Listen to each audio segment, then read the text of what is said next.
Hey, it's Chronologically Gaming, the only channel that's perpetually retro because we're playing every video game in order of release.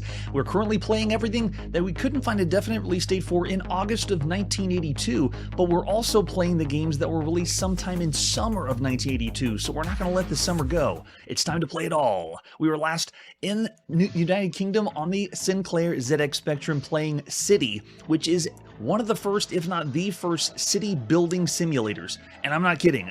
Well, it's bare bones, but this is highly ambitious. Crazy that it exists. And with that, let's see what our next game is.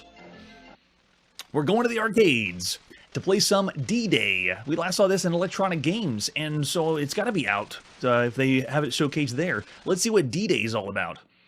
This one has the advertisement flyer that looks like a Century advertisement flyer. Very bare bones. And there's the arcade cabinet on the left. There we go. It's got a little bit of some army decals on the side. I mean, it's D-Day. Hopefully not going to give anybody some PTSD that was there. But now we turn into a video game. There's the arcade PCB. And the control panel is an interesting one. You think it's a joystick, but it's really not. It's more of a lever that spins, that allows you to go back and forth, but it doesn't do the full range of a two-way joystick. It feels more like a spinner. So very, very bizarre, but you can kind of see whenever we boot the game up. There's the arcade marquee for D-Day with an example of the screenshot. Yes, Saving Private Chrono, save me! I'm lost in 1982. And we have two different versions. This originally was developed or manufactured in Italy by Olympia, and then it came to other regions by Century. So I'm pretty sure, I don't know exactly when the first release date was. It could have been Italy first, or they could have just manufactured it there. But let's pop in, let's go to the arcades and play some D-Day. This is by Century. It's sometime in August 1982 when you could first play this one. Oh yeah, there we go. Got the point values right off the bat for the attract mode. And let's put a coin in and go. Oh, nice Morse code. Anybody know? Did it just say D-Day in Morse code? That's got to be one of those hidden Easter eggs. So we're in the game. I'm only at the bottom of the screen. I am turret controlling. The red turret is me. Notice how much range I have for the turret. Mostly at a 45-degree angle. Oh, get him. Oh, I missed him. Let's see if we can get this guy. Now, this game is pretty much the shooter we've seen since the 70s, but now it's done with color and a little bit more raster graphics. Oh, wait a second, what's going on? Wait, the lights went out of the game, and the sound just dimmed out. Whoa, okay, cool. It is not the same as what we thought. Now we have a cool light mechanic over the top. That's pretty awesome. I was about to complain saying that the game is pretty simple because the bullet isn't even going in the distance farther down like Seawolf. So cool idea. This is not new though. I think it's gonna go back. Yeah, we're gonna go back to the other one. It's like night mission mode. The first time we saw this was Red Alert in July of 1981 by IRIM, doing the spotlight kind of thing. Oh, am I not supposed to shoot those? Oh yeah, I am supposed to shoot the bullets. Otherwise, your guns go down. So your guns are your lives. And that light mechanic that we saw has been in other games like Monaco GP when you go in the tunnels, or Highway Chase. So it's not like the brand new coolest thing, but done pretty well here.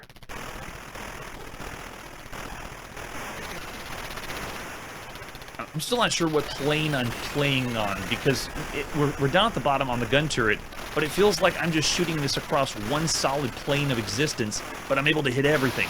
Oh, they got us. When you let a tank go at the bottom, then that's it. Olympia did it originally. Doesn't it feel like Exidy? That's a good point. It does. It feels like I'm playing a game that Exidy would have done. Where is Exidy? We haven't seen any more games on the Exidy Sorcerer or anything in the arcades. But I think I know why. The Exidy Sorcerer, I have really no idea when the games were released, so we're probably going to see that at some time in 1982. The arcade games, though, yeah, we need to play some more Exidy arcade games.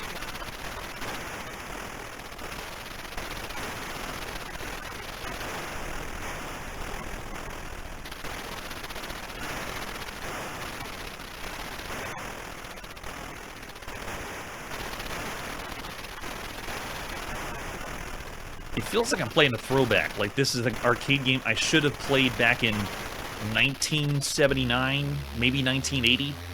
Because it's just, we're going to go shoot stuff in the arcade, and that's exactly what we're doing.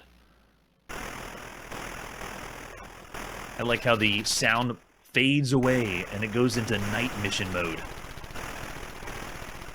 Yes, in one shot, that's how powerful it is. What artillery do you think I'm using, then?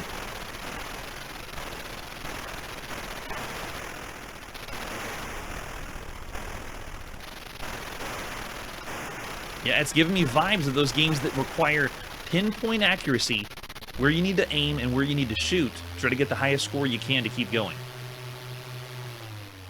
Very simple, though. This is a single screen. What you see here is, this is D-Day, and it's not to be confused with another one later. The Jalico does one, I think, in 1984, and then there's another one even past that.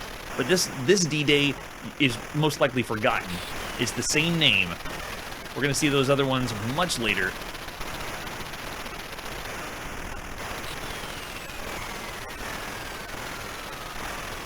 It's a noble attempt, but we've seen what's in the arcade so far.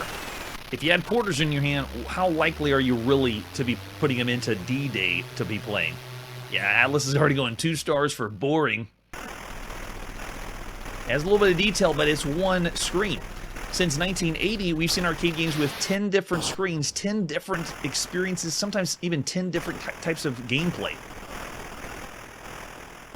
The one screen feels, but then again, it's like me being harsh with the Epoch cassette vision. Even though we played one of the Battle Vader game, it was a well-done programmed game, but it just feels not as compelling as everything else that's out there. Yeah, there you go, 2.5 stars, 2 from, yeah. If you think of all the arcade games, I actually wouldn't even want to go lower than that. So D-Day, if it was in the arcades with everything else out there, I mean, we're talking the brand new stuff. Donkey Kong Jr., even all the classics, Frogger, Donkey Kong, all the things we've seen up to this point, D-Day is one that would be missed. I can understand why it's not seen in the Jalico one is showing up, but pretend I didn't say Jalico. We don't know what that is. Yeah, so of all the arcade games, I'm going to go bad. There's much better experiences you can have in the arcades. Even the lighting effect we've seen before, and it's not enough to push it into the really cool mode. But you got to admit, this classic formula would still be nice to have in an arcade. You know, you put a coin in, and then play once, and then move on to the next one. All right, so of all the games we've seen so far, though, I want something better. We've seen much better. Yeah, gallery shmup. All right, with that, let's see what our next game is. We're back in the United Kingdom on this Sinclair's ZX Spectrum. This is Elephant's Graveyard. This is a type-in game from ZX Computing. The second issue, I believe, August, September 1982. If you flip to the page, there it all is. Just type it all in and you can play some Elephant's Graveyard. It's Peter Shaw in the darkest of Africa as you attempt to find the famous Elephant's Graveyard. All you need is your native cunning and your 16K ZX81 Explorers equipped with, and you can play this both on ZX81 and ZX Spectrum. We're going to play it on the ZX Spectrum because it's the cool computer to play right now. And you can see what variables you need to have. You start off the game with 100,000 KES, which is the local unit of currency. What local unit of currency is that in Africa? I'm not familiar with that. You donated by generous people who believe in the spirits of old explorers is not dead yet. With this money, you have enough to buy supplies and hire natives to help you trek through the jungle and carry your supplies. Each of these assistants has 1 pack of food a week. When you bought your supplies, the game gets proper underway. The game lasts 5 rounds, each round equal to 1 week. If you survive all 5 weeks, then you'll be able to complete and enter the gates of the Elephant's Graveyard. So it's kind of like a survival game, if you wanted to call it that way. We've only seen a few others where you're in the wilderness trying to survive, and one of them was Desert that we played. So there's the variables used, and if you type it all in, you can play Elephant's Graveyard. That's what we're going to do. Type it and play by Peter Shaw at sometime in August 1982, or whenever you got the magazine and spent the time to type it in. Yeah, so this looks a lot like the ZX81. We've already seen the first ZX Spectrum games. They look just like a ZX81 game. But here it is on the ZX Spectrum. All right, pressing the key to continue. So we have 100,000 KES, whatever that currency is. Did anyone in the chat say it is? No, I didn't see that. How many natives do you want to hire at 150 per week? Let's do 5 for now. How much food supplies? Let's do 10. Okay, how many guns? with ammo. Let's do 10. I think I'm underdoing it if we got 100,000. How many tents do we want? Let's go ahead and do 10 tents. And you're making the decisions just like when you do a survival game. It's a menu-based system like this. Press any key to begin. It's almost feeling like we're doing another management simulation game. You had a perfect week. 15 food packs. Press any key to continue. So we survived a week. Can we do it again? Let's see what our... Press any continue. We're now lost. You have to find your scouting parties to find the trail. You have 5 natives. How many per party? Let's do... I only have 5 natives. Okay, let's do 1 per party and then 5 parties. And we are lost forever. And the mission failed. Another go. So I think you have to survive 5 weeks, but that's the idea. And we've seen these games before. You go in, you play a little bit, and see how long you can survive. Oh, Kenyan Shilling. Thank you for looking that up. Appreciate it. Yeah, it's got to be. All right, so that was Elephant's Graveyard. We died yet again. Come to watch Chrono die. That's why everyone comes for the show. Well, Elephant Graveyard is poor showing considering everything else you could play on a home computer. It is a type-in game. It's not one of the best type-in games. But if you wanted to play something that was a management simulation where you have to make decisions and see how long you can survive, then go for it. I think it's warming up everyone in the United Kingdom of how much you're going to die.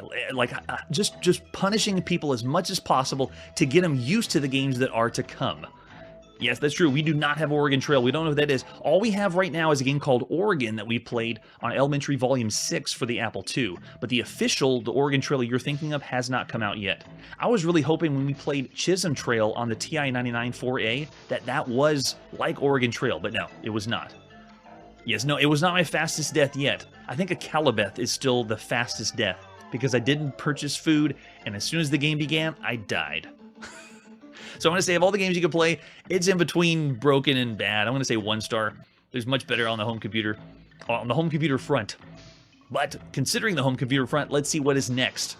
Oh, by the way, with Elephant's Graveyard, this was first available in C-Load magazine of December 1981 on the TRS-80 before someone got the inspiration and then put it in here as the type-in game. So just so you know, it's not just here. You can play it on your TRS-80. All right, let's see what our next game is. Time to go on the brand new Commodore 64. This is the Eliminator. We've already seen the Eliminator 3 times, I believe. So this will be the 4th time we've seen the Eliminator. Every time we've seen this on all the different home computers, it's been a completely different game. I know it's all supposed to be like Defender, but the Eliminator plays different on everything. We played it on the Apple II in August of 1981, and then TRS-80, and then we also played it on the Atari 800 in March of this year. The best one so far has been the one on the TRS-80, at least in my opinion. So the Eliminator, now we get to see what it's like on the Commodore 64 and how different it is. If you look at the top right of the box, it says this one's done by Daniel Lindsay and Konstantin Othmer. Way to go, Daniel and Konstantin. Published by Adventure International. So when Scott Adams is not remastering his graphic adventure games, he's here, Adventure International, making some more games. Oh, yes, thank you so much. Appreciate it. Oh, yes, it is the spectacular arcade version. So on the back, they got a picture of the Apple version, the TRS-80 version, both that we played, and they even have the parameters like everything by Adventure International. It's 10 ages to adult. Sorry, 9-year-old, you can't play the Eliminator. You're just not old enough. You need your joystick for this one, yes. And I think we have, yeah, on the Commodore 64, you get the joystick too. Nice. Let's see the other art we have for the Eliminator. Besides the box, here's the ad you would have seen at the time. This one is for the Apple, Atari, and TRS-80. All 3 of them are different. So it shows you just how different porting video games is now at this point. Every game, when it goes to another computer, can be a completely different game. The same name, the same idea, but just totally different. So cool. And there's the example of the screenshot. I'm excited to get into this one. Let's play the Eliminator at sometime in August 1982 by Adventure International. The year we first saw this was the year of the side-scrolling shoot-'em-up. When Defender came out, when Super Cobra came out, Scramble, and then we got this, and we saw lots more of the let's scroll horizontally and shoot stuff. There we go, Daniel Lindsay and Konstantin Othmer. I'm sure I'm mispronouncing that one. Oh, very cool. Gives us the Star Wars crawl. No music, but that's pretty impressive. Look how they're fading the font in the distance. Well, it's not really the font. It's not using text.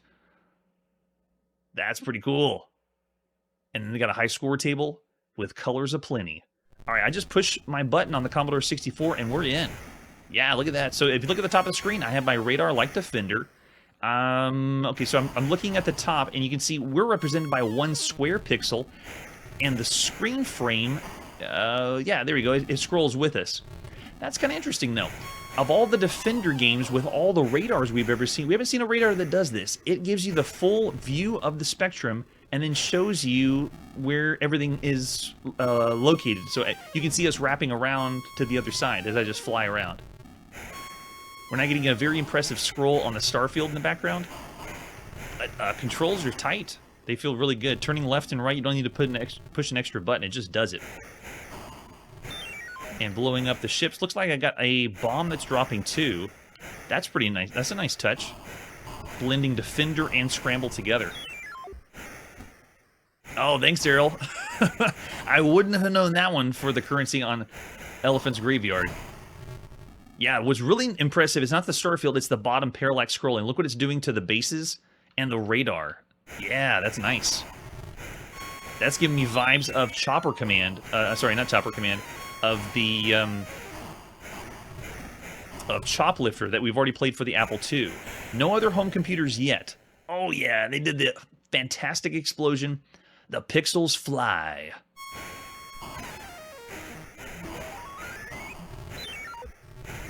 I'm already hearing possibly a little bit of the sampling coming from the SID chip. It's hard to tell. Because at this point, it's still so new. I wouldn't expect it yet. Okay, so this is how it works. We have 39 bombs. We got 3 ships or 3 lives. We're currently on level 1. The goal is to blow up the bases. So you actually have to get over this base. Oh, I missed that one. There we go. If you tap the fire button on your Commodore 64 button, you fire the laser in front. Oh, now look at this firepower, too. Oh, I love it. But if you hold the button down, then you'll drop one of your bombs. So you're trying to bomb and blow up all the bases, and we can see them displayed at the top because essentially the bases are generators. It's just generating more and more. Kind of like a game called Gauntlet that doesn't exist right now. Forget I said anything. Oh, man, he came out flying and shot us. Yeah, for a home Defender game, this is pretty good. This is fun. It doesn't look exactly like Defender, like Planetoid that we played on the BBC Micro. But the ships are very bright, lively. It's got a pseudo-parallax scrolling in the background. Looks like I can't blow up radars. That's too bad. Oh, wow. Yeah, I only got 2 ships left. So I want to see if I can finish the whole round and blow up all the bases. That's what all of the Eliminator games did. It scrolled left to right like this, but they all played differently. Like one of them actually had you rescuing the hostages from the aliens, kind of like Defender, but then some of them have different ways that you shoot. Some of them have different mechanics, like this one is blowing up the bases. That wasn't in Defender. We have the high score. Your rank is 9th. Do I get to put my initials in? Yes, I do. Wait, why is the keyboard now? Oh, wait, you have to do it on the joystick? Oh, nice touch. Cool. So you don't type it in on your Commodore 64. You just put it in using your joystick. Like it's the arcade. Just like it said on the box. Nice. Man, arcade is so king. Now, notice when I begin the game, I have no bombs. As soon as I start blowing up enemies, that adds bombs. Killing the enemies gets the bombs. The bombs will blow up the bases. Bases will clear the screen. So, kind of like Defender because it's scrolling, but really not like Defender. We're not rescuing anybody, or haven't seen anybody to rescue yet. There we go. I'm going to do it a little bit better this time. And we got plenty of firepower.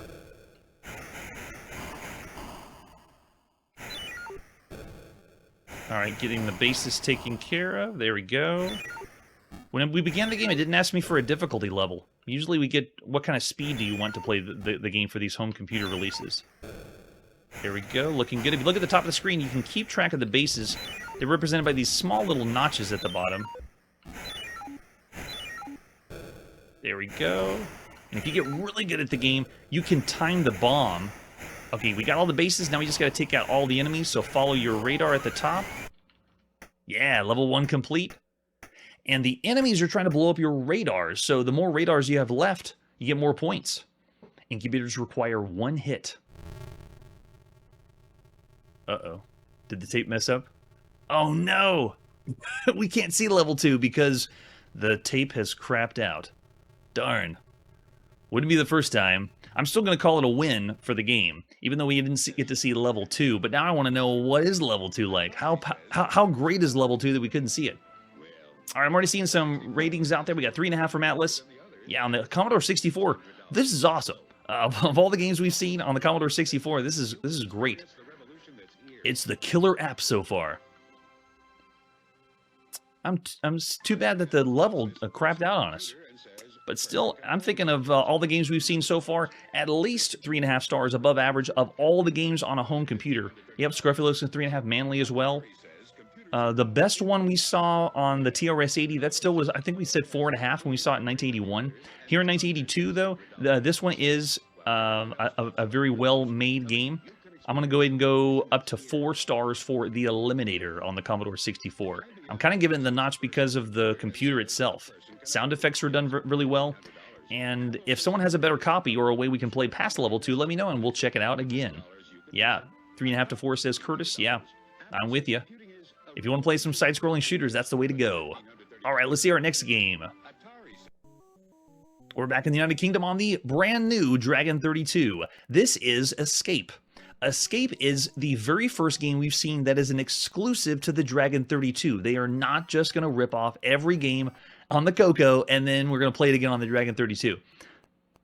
So Escape is the... Wait, no, I'm sorry. My mistake. Escape is a ripoff of the TRS-80 color computer. There's another one that's coming up, but this one is not that one. Escape we have already seen by Ken Kalish. Let's take a look at the box. So Escape we have seen on the Coco. Find your way through the endless maze, but do it right or you're doomed. And this one is intense. This is what was originally titled as the Thinking Man's Maze. Yeah, thank you, Curtis. Yeah, it is on the Coco. That's the one we're going to see later. That's the original.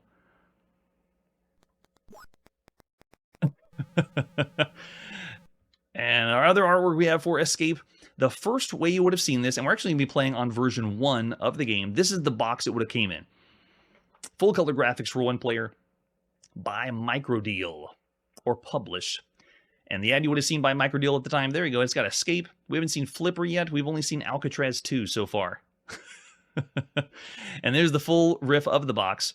The game itself has some more information about how to play. That's how you begin the title screen and introduction. The object of the game is to decipher various clues to determine the correct numerical code that operates the elevator. Be careful if you use the wrong key, or you'll free fall to the bottom of the lift shaft. The fall is fun, but at the sudden stop at the end is a real killer. The instructions are very simple. The arrow keys and the board control which direction you travel, and I think you have control with the joystick too. At certain times, you'll be asked to answer a certain question, and a flashing cursor indicates a response is necessary. Otherwise, the game is primarily of finding clues, decoding the clue, and then making your escape. So you get to the elevator. If you know what the code is, you can pass by. It's a graphic adventure game, pretty much, but it takes place in a 3D maze perspective. Yes, thanks, son. I appreciate it. The solution's available 3 months after purchase by sending in this instruction leaflet and a stamped envelope. Oh, there you go. Go with the answer right into Microdeal right now. And you can get the answer because we don't know. I don't think there's anything posted online. I've looked for walkthroughs of Escape. I couldn't find any. So if you have any, let me know. In the meantime, we're ready to get lost and try to escape. This is by Ken Kalish of Colorsoft, published by Microdeal at sometime in August 1982 on the Dragon 32. Now, this one we're going to have to do what we did before, and I got to get us some more RAM before we boot it up. Hopefully, we won't have any crashes like we did on the Commodore 64. Let's go. Speeding up the tape so we don't have to wait for it. There we go. Version 1 by Kenneth Kalish. We're ready to go. You're stranded in a rather strange building. The elevator will take you to the first floor to escape, and it's cut me off. I think it did that last time on the Coco. Yes, it does make everyone tougher if you know you can't ever finish it. Oh, yes, that's right. Yeah, it is very weird. It was crashing whenever I was trying to play earlier, and I had to increase the RAM to play it. Yeah, it makes no sense to me, too. I know this is the cassette version, but so many questions, so many questions. All right, so I was wrong. The joystick does not work, sadly. It has to be keyboard only. So when we played this before, check it out. The moving forward just flashes to the next screen, but look how it happens when you turn. Look at that. I'll never forget when we first played this on the Coco. We played lots of 3D mazes. 1982 has kind of been the year of the 3D maze craze. We've even seen Pac-Man as a 3D maze on the Coco, 3D Ghost Mania. But here, when we played this one, I loved it how smooth and fast it was and played really well. This engine's going to be used in another title later by Ken Kalish. I think it's Ken Kalish that did it, Phantom Slayer. And so I'm really excited for that one. That's a really cool one. But we haven't seen that one yet. Right now, we just have to be stuck with Escape. So it's a 3D maze, and as I walk around... Okay, got a dead end there. You're trying to find clues to the exit, and looks like, let's head down this side and see. Okay, so this is the poet clue. Let's see if we can figure it out. The poet recites a telephone number, a stitch in time to start your quest, and the end of my rhyme. I know that's not very good, but I'm new at this. I used to be an elevator operator. Did Ken Kalish really used to be an elevator operator? Oh, we're going to see it this month, too? That's awesome. I'm excited for that. All right, so can we leave? Okay, we backed out. So that was the clue for part of the code of the elevator. Did anyone get it? All right, let's keep going down the other side over here. If we need RAM here on the show, we're just going to get it. All right, notice that also I can make my way backwards. So this is down the hall. I can walk forwards. I can walk back.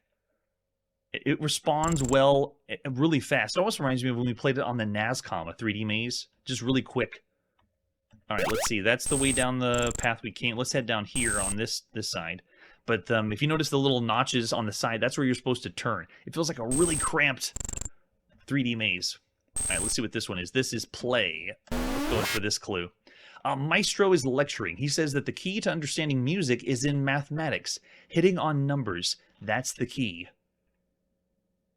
Oh, thanks, Curtis, for the heads up. So interesting.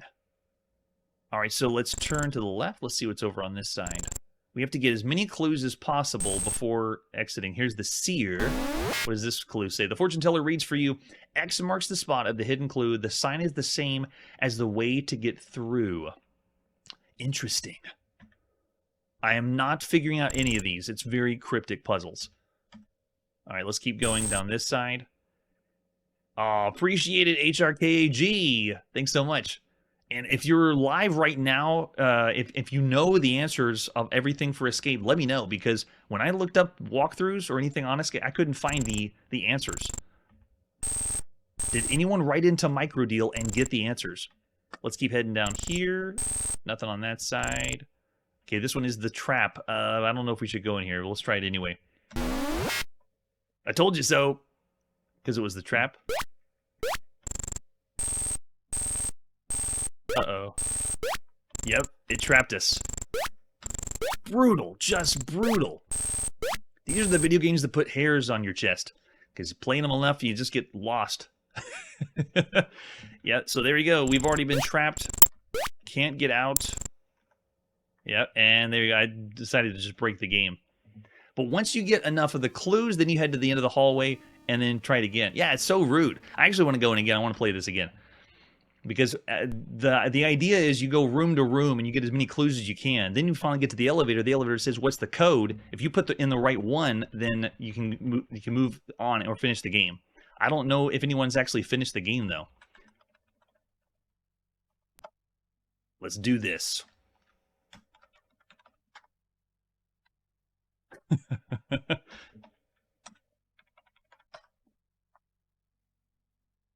Where in 1982, you have to get punished playing video games.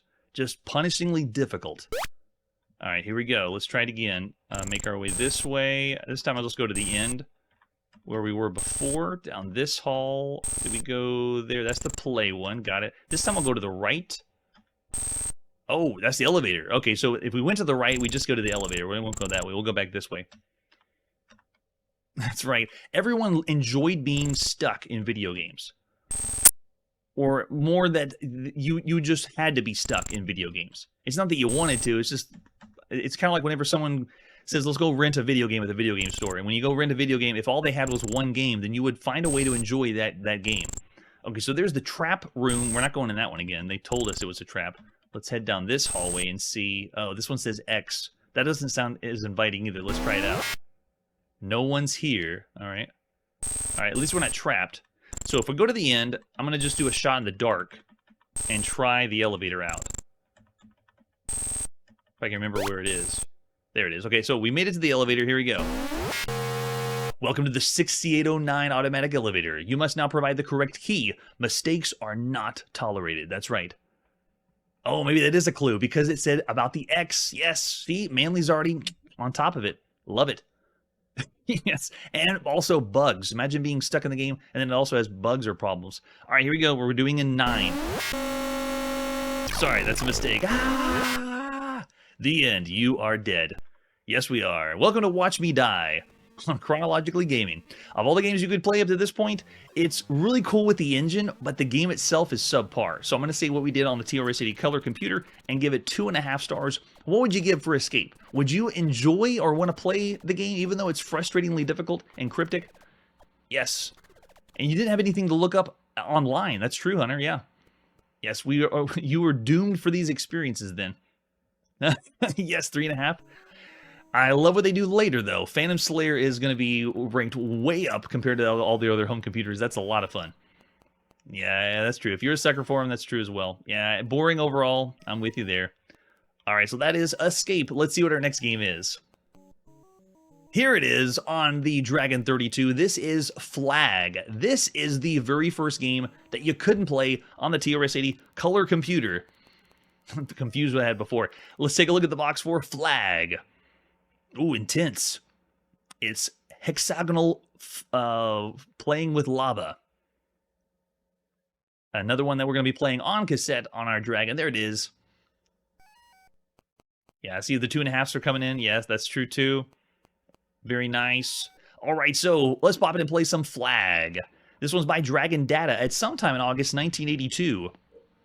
This may be the killer app for the Dragon. I'm going to speed through again our tape load. We are not waiting for the Dragon to load. Nobody wanted the Dragon to load. That tells us we're playing Flag, and it still gives me vibes like we're playing on the TRS-80 color computer with color schemes like that. Oh, yes. Oh, the front of the box of the Dragon artwork's really good. I'm so glad that somebody has amassed all of the artwork so we can see all the front of the boxes. Okay, so what difficulty factor do we want? With this one, we're going to go with, let's start with level 1. And then I'm going to show you first the one-player game so you can kind of understand how it works. All right, so can you want the flag to move? I'm going to say no for right now. Okay, so with the way this game works, it's a hexagonal view or a hex grid view. Now, you think it's a strategy game, it's really not a strategy game. I'm represented by the letter A. Oh, okay, color choice. Let's do one. You can pick the colors that you want in the top. So I'm A. I'm going against C, which is the computer. We're trying to get to the flag on the right side of the screen. So you can use the joystick. I'm using the joystick to move hex to hex. And you're just racing to the other side while the board is changing. So it's not a board game. It's not a strategy game. It's just it's almost like a race, a very slow race to see who can get to the flag first. There's question marks on the grid, and if you go to the question marks, it's going to warp you into a random place, so you don't know where it's going to be. And that time, yes, we won. I made it to the other side. So I got one flag. You can see it's represented by the top. So it's a racing game, but it's really not a racing game because we're used to being in cars for a racing game. Looks like the computer might beat me this time. They got the head start. But this would be a funner game to play with 2 people because you plug in 2 joysticks to the Dragon and then go. Oh, we got it. They got trapped by the side. Nice. So I'm going to the top. But the whole experience is random, and you can decide how random or how difficult it is whenever you begin the game. Errol, I don't know if you should talk about which one's faster between the 2. When we first introduced the Dragon 32, they introduced it as the Dragon, as in D-R-A-G-G-I-N. Okay, oh, we got a good random spot, but it looks like the computer still gets us. And it looks like they're doing the best 3 out of 5. Yeah, there you go. So computer got 1 flag on me. We still got 2. That's a good point. They have a good cheat on this, too. Oh, no, they had a cheat. Almost every game did. But when we played the escape game on the Dragon. Oh, bad random there. Hey, thanks again. Appreciate it. They had a cheat on the escape game where you could cheat your way where any code would work at the end. Oh, darn. Looks like the computer's got us. Yep. So it's 2-2. Here we go. Last round. Let's see if we can get to the flag first and beat them out. The pressure's on. I'm going to head to the top. I don't think... No, they blocked me in. All right, we're making our way around. I'm still represented as the letter A. Computer just got stuck. Okay, let's see if we can make it through here. Keep going. This is it. Don't block me in. Awesome, we got it. Yes! Player A has won. Perhaps another. And if I say yes, is it going to go with computer or do we have to start over again? It's going to do the same exact game, so you would have to say no, it looks like, yeah. Okay, so now you can do... Oh, you did start over. Okay, so let's do a harder difficulty. Let's do 5. And then this time we'll do 2 players, which means you need 2 controllers into play. And then do you want the computer to play? I'm going to say no. Flag can move. And this one will make the flag randomly move around instead of one spot. I'm going to say no. I don't want that flag to move. Stay on the other side of the screen right there. And it's going to ask us for color options too. Yes, they don't. Dragon boxes were like the Atari boxes. Let's make them look as impressive as possible. Let's change up the color display. There we go. So now we got players A and B. And if you have 2 people, one person can have the controller, the other one can have the other one. Oh, I don't think we can make it through there. Let's try going up to the top. So you're essentially just racing over to the flag. A strange idea because it makes me feel like I'm playing a strategy game with the hex view, but no, all it is just get over to the flag. It's a very boring, slow capture the flag game. If you're not going to go outside and play with your friends. Now the colors you can pick at the beginning if you want one color scheme or another, which is kind of nice. Come on, go down. There you go. So the first original Dragon-only game. From what I understand, you could not play this on the TRS-80 color computer. But of all the games you could play on a home computer, it's all right. Of the titles you could play, it's more fun if you had a friend, but I'd say average. It's not really pushing anything too much higher or lower. And like we said before, if you wanted to, you could poke it a little bit and speed it up, but I'd say 3 stars. Of everything on all the home computers up to this point. Later, it's going to be renamed to Capture the Flag and repackaged with a game called Maze Race. So we might see that later, but we're not only going to check out compilations. I'm seeing Manly's giving 2 stars, Hunter's 1.5. 3 hexes out of 5. There you go, Scruffy. We've seen slower. We've seen more boring. But it has some merit, and because it's a fresh idea. That's another reason why I'm giving it 3. Yeah, 1.5 from Joshua. Very nice. All right. So after Flag on your Dragon 32, let's see what is next. After this commercial break. It's time to go to Japan again. Man, they really loved Amidar over there. Maybe even more than us. There you go. It's time to put it in the palm of your hand. Amidar by Gakken. With a very amazingly crazy commercial. So all I have for Amidar is a few screenshots. This is part of Gakken's flip style games where they flipped up and they played like some other handhelds called Jungler or Dig Dug is also done in this fashion. But here's Amidar, the same one we've already seen in the arcades, now as vacuum fluorescent display. You only need, look at that on the bottom, you only need 4 D batteries, or what kind of battery? Oh, this is the European front of the box by CGL. And then this is the case itself before you flip it up. Flip it over the back, and you can use the joystick to drive your pig along the line marked. And if you remember Amidar, it's the one that you're running around with the pig to like capture different areas. Yeah, the physical design, I have never seen one of these until I went to the video game museum. They had some of them there. Yeah, the title screen's very nice as well. You have Game A and Game B, and you even have a bonus game. So multiple game modes on a handheld is really nice, and this one looks very similar to those Coleco tabletop versions. And this is one of the very first grid capture or Amidar style games as a handheld. And there's what you get when you boot up the game, and then there it is, flipped up on both sides. If you have the Japanese version, switch in game mode game mode A and B, and then use the joystick. There it is, the Japanese box, and a few of the information that came with it.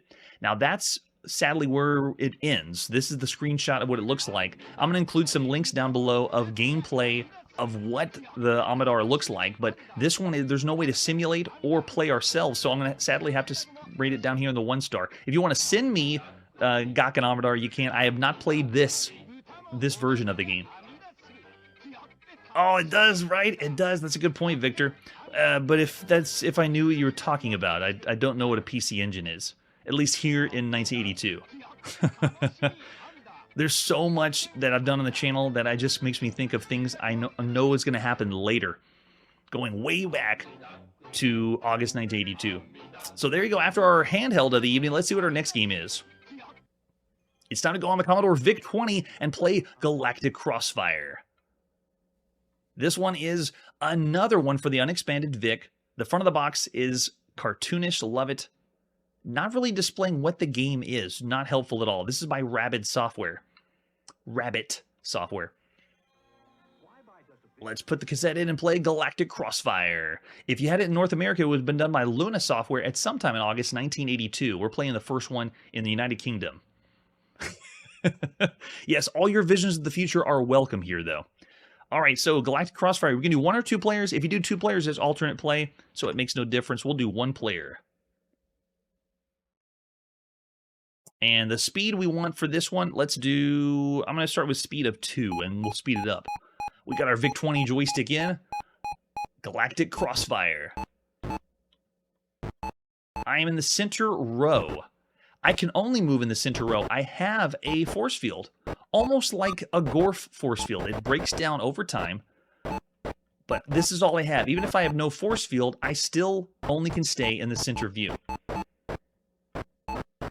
In a way, we're playing Space Invaders, where the aliens are coming closer and closer. We can even shoot the asteroids that are around the outside, and I only went one direction. I'm so used to only shooting one way that I didn't even shoot down below. But you can see I have 8 different directions I can shoot.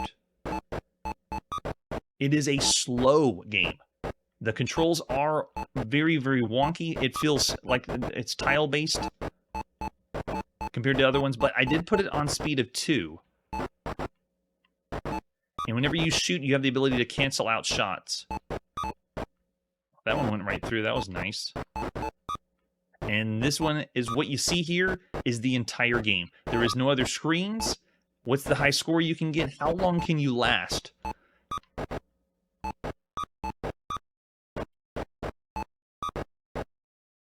There are better Commodore VIC-20 games you could play. There's better shooters on the Commodore VIC-20 games you could play.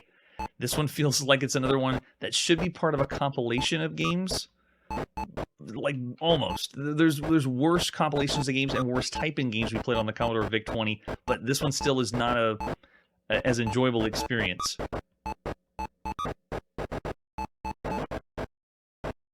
This does remind me of another arcade game we played that is the Space Invaders style, but the Space Invaders come in from the left and right side, and you have just a tunnel down the center as a column you can shoot. Alright, there you go. That's all we'll show of Galactic Crossfire. Of all the games you can play on a home computer, it's bad. It's down there. For the Commodore VIC-20, it does give the vibes of like that classic Commodore VIC-20 style. It's not bad though. I'll still say it's not broken though. I'm gonna say 1.5 stars of all the games you can play up to this point. And no, I don't know of any way you can speed up. Well, actually, it's true. Let me show you the speed up because it does go a little bit faster. Because if you think, oh man, it's a slow experience, let me crank this up all the way so you can see that it does go very quick, but it's still tile based. All right, speed level, we're going 5. Watch this. This is insanely fast. This feels like we did use a poke command if we were playing on the Coco.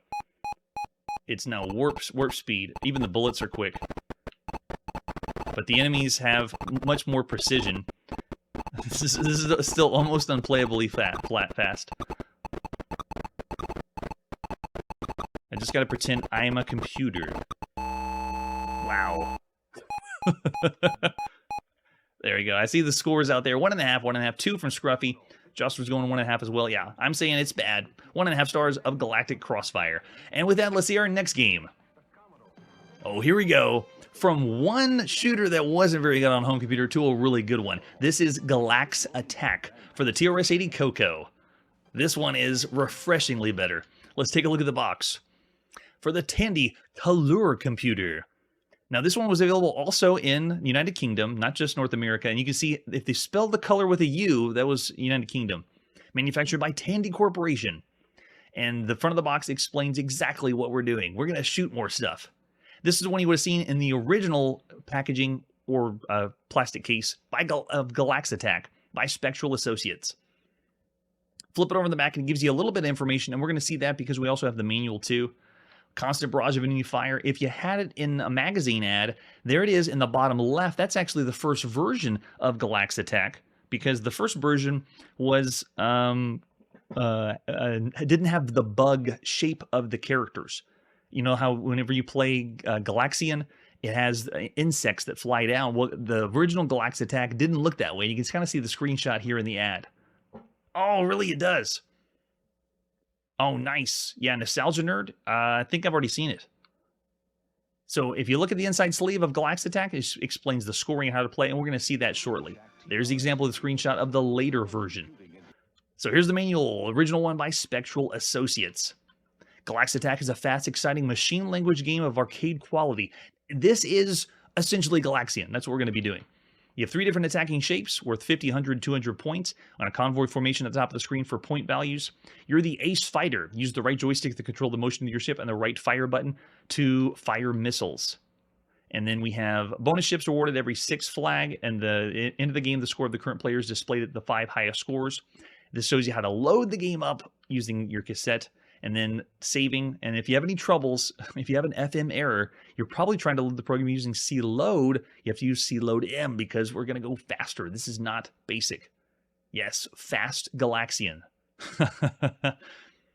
Copyrighted by Spectral Associates. Be gladly help assist the customer. Thanks so much. And then they advertise their other games, which we've seen Space War, we've seen Ghost Scholar, Robot Battle, Keys of the Wizard. I think we've seen them all. Yeah, everything by Spectral Associates. Very nice. And you can use it also on the TDP 100 or on your Dragon data. Does that mean we're going to see this later on the Dragon too? Yes, killer idea. It keeps people from copying it. At least that's what they used to say. All right, let's pop in Galax Attack and play by Tom D. Keaton. Published by Spectral Associates at some time in August 1982. This is obviously Galaxian. And Galaxian we've seen since October of 1979. Yeah, we're doing fast. Load this sucker up. There's been several other Galaxian variants we've seen besides this one. We've seen Mad Minds on the TRS-80, which was very well done. We've seen Moonbase IO on the on the Atari home computer. We've also seen Arcadia on the Commodore VIC-20 and the ZX Spectrum. Very well done, but one of the best ones we've seen so far that's Galaxian-style games was the Arcade Machine in June of 1982. That one was not only a Galaxian game, but you could design your own Galaxian game. I'm talking like everything. You could design their own characters, their patterns, their movements, how what your ship looks like. The Arcade Machine is like, so far, the ultimate Galaxian experience on a home computer. Oh, yes. Can't Xerox that one. All right, so interesting. We use our initials first. Okay. They want to know who we are to put us on the high score table. And there it is, the high score. Nice. All right.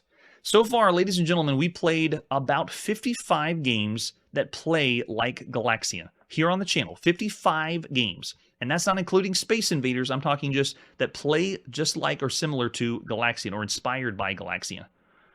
All right, so this one uses NTSC artifacting for color and black space, and when we see it later on the Dragon, which I think we are, it's going to not have the black background. It's not going to be the same experience. Oh, look at this. Whoa, that responds really well. This one is tight, programmed really well for the Coco. This is, I would say, the best Galaxian we played on the Coco. Look at how well it responds, and even the ships move. It's Galax attack is, hey, you want to play some Galaxia on the color computer? This is it.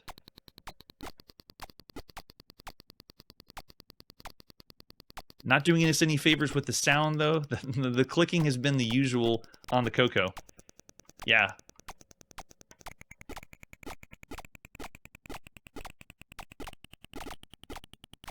So this does have rapid fire. I can just hold down the fire button and go.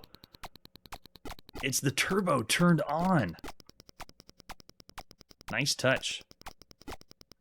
Yeah, you can just do rapid fire. So cool.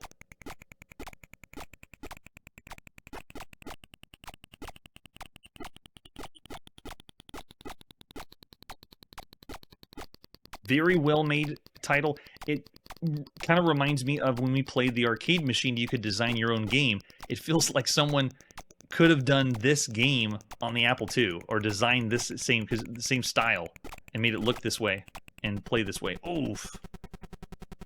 Doing well so far. Yes, Galaxian.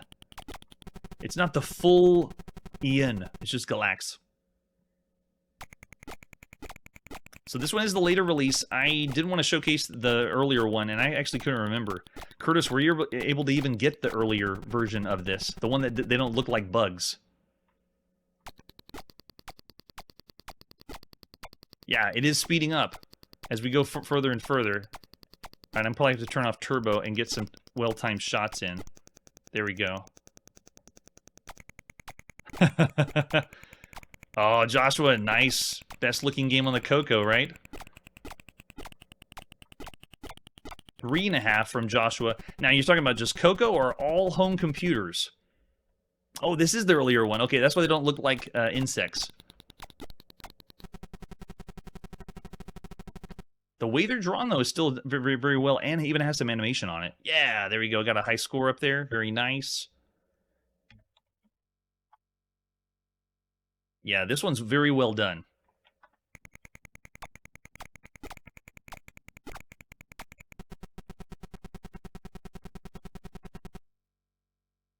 Yeah, 3.5.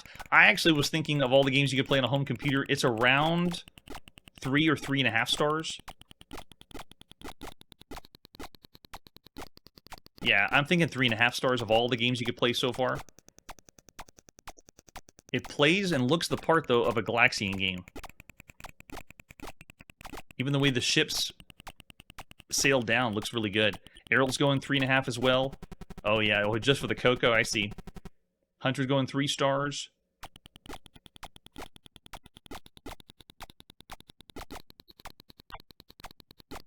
Yeah, I displayed the screenshot of the newer one, and we're going to be seeing the newer one later. And that one had did that one have a different title? I don't remember if they kept the same Galax attack or if they changed the title.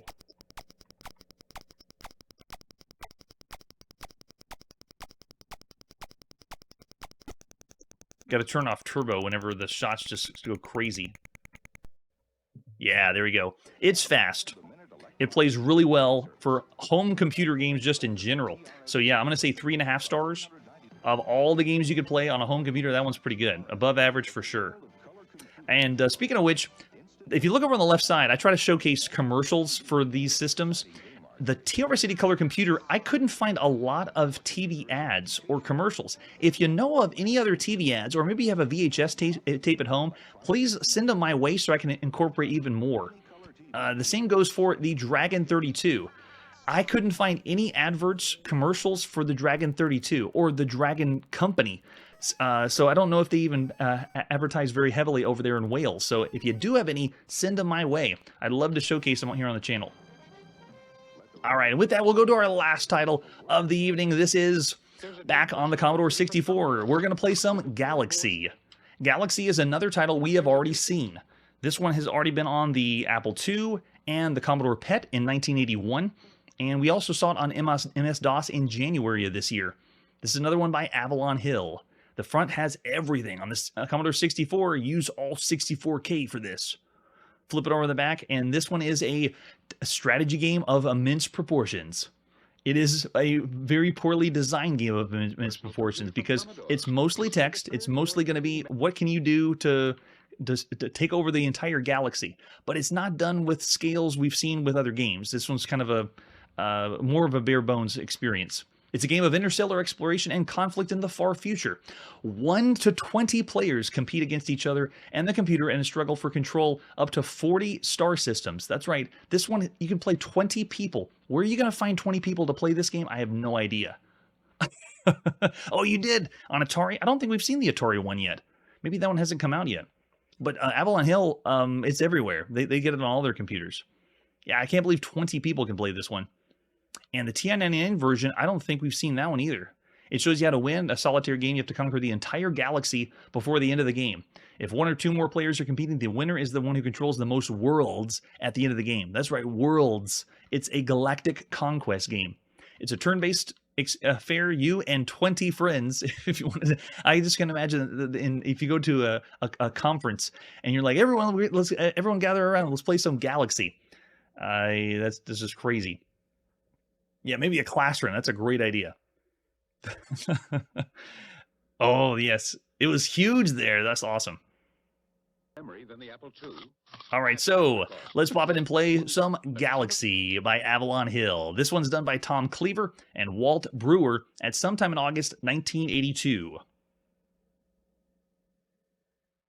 Oh, yes. It already looks better than the other ones we've seen.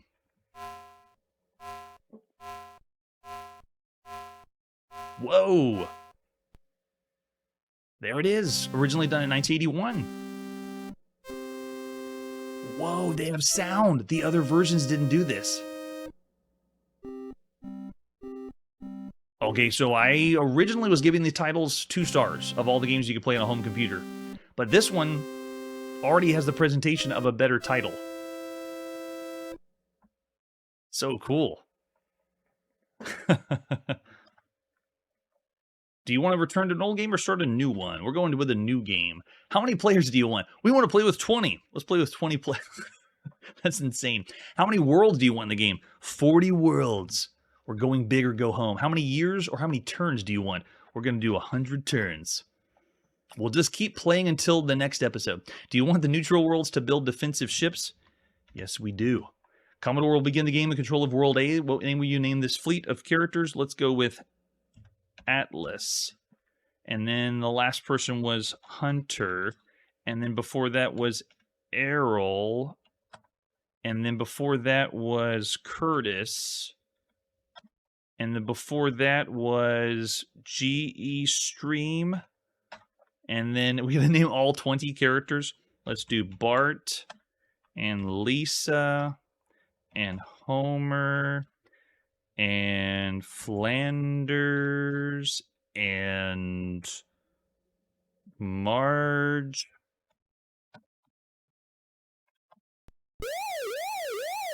What? You can't do that one? MAR then?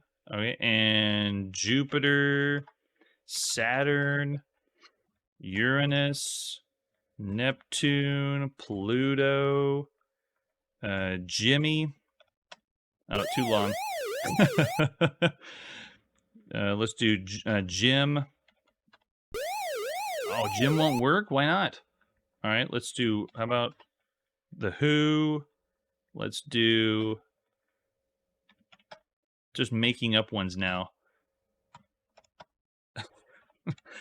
There you go. All 20 characters are ready to play. Please wait while I create the universe. Now, this title is another one very difficult to do on the live show because it's a simulation that you're making decisions to capture and take out worlds. There isn't really any animation. It's more of the strategy of how many managing your resources. And then whoever is the owner of the most worlds or taking over the most of the galaxy, then you win. It's amazing. This is probably going to take a long time. Well, That's all I'm going to showcase for this title. Galaxy is a very large-scale game. Obviously, you can tell if we're going to play with 20 people. When we played this, rated this as a 2-star game considering all the other titles out there. It's still not as impressive as the other world-conquering games you could play, but I'm going to say this one, for the Commodore 64, I'm going to go 2.5 stars. Oh yeah, 1 to 4 letters only. That's what it was doing. So Galaxy is find 20 friends and go out and play. But there are better titles in this style of game that you can be playing on a home computer right now, and there is better games you could be playing besides this one. All right. With that, it's time to put the video game playing on pause. Tune in next episode where we have Bounty Bob coming to your home computer. That's it for today, and like I always say, if you have trouble with your game loading, then make sure you rewind the tape, check the volume of it, and then try it about 50 to 60 more times, and then you're all set. Hey everybody, thanks for checking out the channel and joining me on my quest to play every single video game in order of release. We'll be streaming live every weekday at 9 p.m. Central, so join us and let us know if we miss any games along the way. This video would not be possible without Launchbox, RetroArch, and Maine. Tell all your friends there's some crazy guy named Chronologically Gaming trying to play every single video game. We have links down below that'll send you to places like our Discord and Patreon, and one that says all the video games we've ever played. If you go there, it's a list of everything, and you can click right to the game you want to see. Chronologically Gaming is the name to look for. We are Perpetually Retro, and we will catch you next time.